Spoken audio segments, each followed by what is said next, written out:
नमस्कार, BPL news में आपका स्वागत है। मैं दुर्गेश। लोकसभा से जुड़ी आज 10 बड़ी खबरें हम आपको बताने जा रहे हैं इस वीडियो में।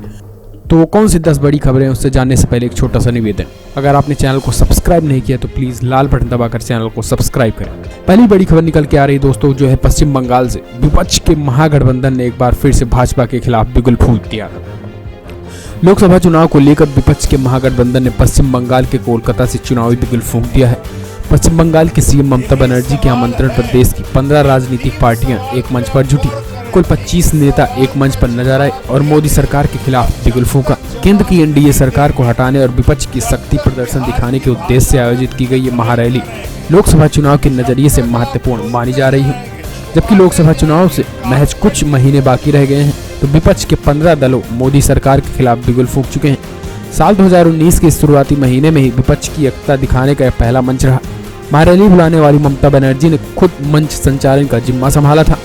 एक एक करके उन्होंने दिग्गज नेताओं को आमंत्रित किया। विपक्ष के सारे बड़े नेताओं के अंग्रेजी हिंदी में संबोधन के बाद आखिरी में ममता आई और स्थानीय भाषा बांग्ला भाषा में लोगों को जोड़ा।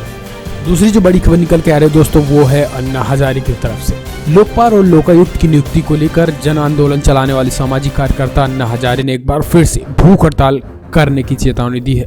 इस संबंध में अन्ना हजारे ने कहा है कि 2013 में लोकपाल और लोकायुक्त अधिनियम कानून बना, लेकिन जब 2014 में मोदी सरकार सत्ता में आई तो उन्होंने लगा कि इस पर आगे काम किया जाएगा और कानून को लागू किया जाएगा।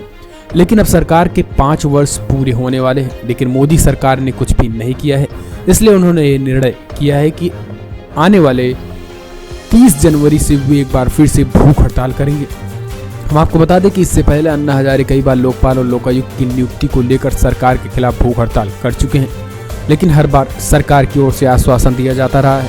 अब तक कोई ठोस कदम नहीं उठाया जा सका है। हम आपको बता दें कि लोकायुक्त और लोकपाल की नियुक्ति को लेकर देश भर में कई आंदोलन हो चुके हैं और लगातार इसकी मांग होती रही है। सरकारें आती रही हैं, जाती रही हैं, लेकिन लोकपाल और लोकायुक्त की नियुक्ति के संबंध में अब तक आगे की प्रक्रियाएं कछुए की चाल ही चलती रही हैं।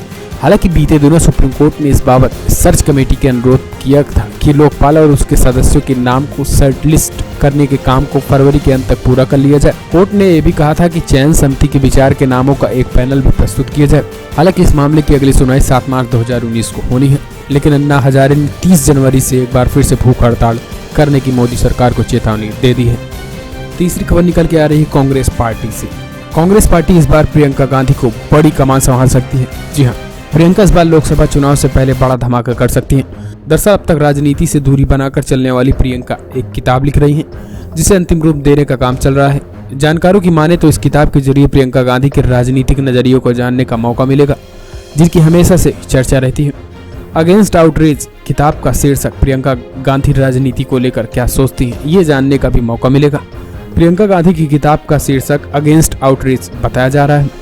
इस किताब के जरिए वे अपने राजनीतिक दृष्टिकोण को जनता के सामने रखेंगे। मीडिया रिपोर्ट के मुताबिक 300 पेज की इस किताब के लिए प्रकाशन ने प्रियंका गांधी को 1 करोड़ रुपए की राशि एडवांस के तौर पर दी है। सूत्रों से मिली जानकारी के मुताबिक प्रियंका गांधी इस किताब को लोकसभा चुनाव से ठीक पहले लाने की कोशिश कर रही हैं। यही वजह है कि इस किताब की पांडुलिपि प्रकाशन को मार्च 2019 तक सौंप दी जाएगी। ऐसे में माना जा रहा है कि उनकी यह पुस्तक आम चुनाव के आसपास ही रिलीज हो सकती है। ऐसा होते हैं तो भाजपा के लिए काफी अहम होगी, क्योंकि प्रियंका गांधी अब तक राजनीति में आने का इंतजार कर रहे लोग इस किताब के जरिए अपने वोट को कांग्रेस के खाते में डाल सकते हैं।